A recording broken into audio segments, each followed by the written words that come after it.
Welcome to Objective 63. Determine the graph from standard form by factoring. Let's look at the warm-up. Can you write an equation of the given graph in factored form? The first thing I would like you to do is to go ahead and dot the x-intercepts on the graph like I did with my big black dots on number 1. And what we said from last chapter is we talked about x equals 1 and x equals 5 was our solutions. So now, what if we try to go backwards? So we have to come up with the factored form. Well, we know the factored form would be 0 equals parentheses. And remember, last chapter we factored, so we had x and x in the first two positions. And we had to have a factor that, when we solved, got x equals 1 and x equals 5. And what we talked about was, if we write minus 1 and minus 5, when we solve them, we would get the equations. Well, kind of to preview what we're going to do later is, instead of having 0, we're going to be graphing quadratic equations, and you're going to see y equals parenthesis x minus 1 and x minus 5. So that's kind of where we're headed. But we're going to scroll down through the bottom of the notes and start to talk about how do we determine the graph from standard form by factoring. So, as I spoke earlier in the warm-up, do you remember when we graphed the following by solving 0 equals x plus 1 and x minus 3? And the solutions x equals negative 1 and x equals 3 were known as the x-intercepts. That's where basically we sketched the drawing in the U. This was only a rough sketch since we didn't identify what was called the vertex. The vertex is always found in the middle of the parabola. So kind of going forward, based on the equation I gave you, x plus 1 x minus 3, and the solutions x equals negative 1, and so these solutions right here, x equals positive 3, we can actually go over to the graph and put a dot at negative 1 and put a dot at positive 3. And then what we did was we sketched the graph, but we're not going to do that today. We're going to wait and find what's called the vertex. In order to find that exact point, we have to find the average between both x-intercepts. And another way of thinking about average is also middle. So average or middle. To do this, we use the axis of symmetry, which is a vertical line through the vertex. Remember, vertical, another way of thinking about vertical is up and down line, an up and down line. For the graph above, the middle would be where the axis of symmetry is. So if we look at these two dots, we can tell the middle.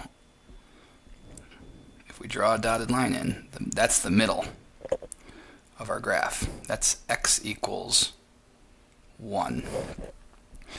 So we know that for the graph, the middle would be 1. This is the x-coordinate of the vertex, and the equation of the axis of symmetry would be x equals 1. And if you remember, first semester, vertical lines were x equals. Once you find the x-coordinate, you have to plug it back in to x in the equation to find the y-coordinate. So again, imagine what we had up above where we had the 0, and I said instead of having 0, we're going to have y. So watch what we're going to do. We're going to take out the x, so we're solving for y. And what we're going to do, we know x is 1, so we're substituting.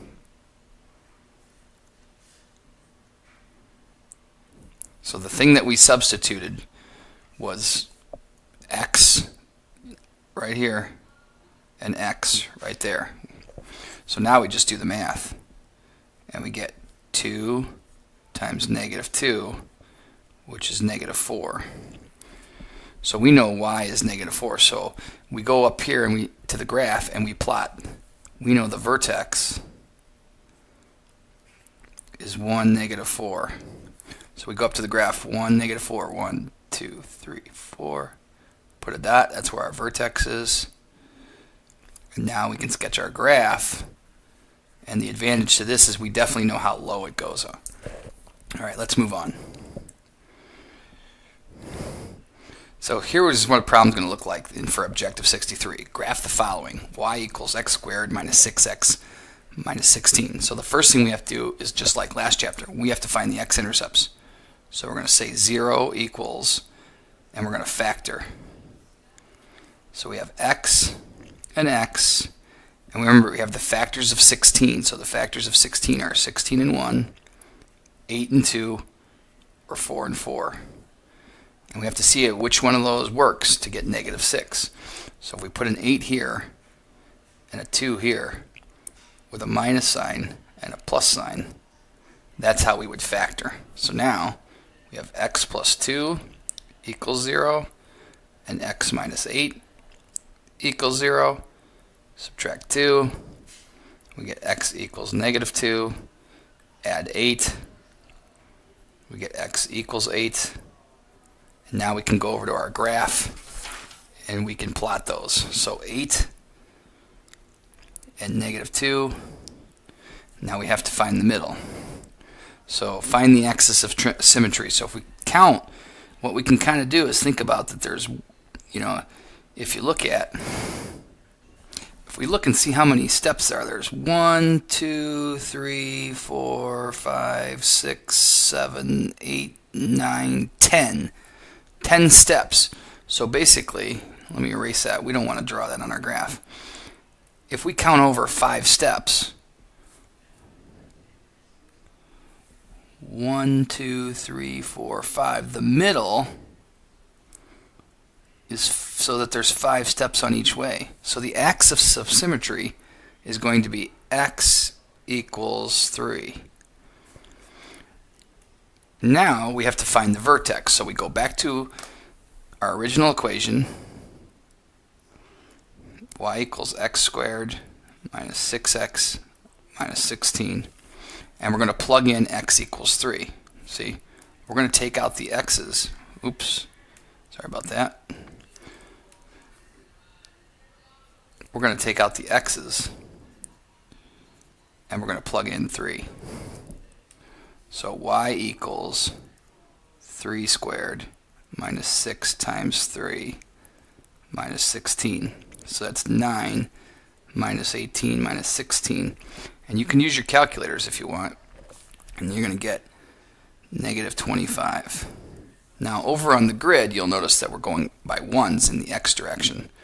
But what I would say to do is go by 5s.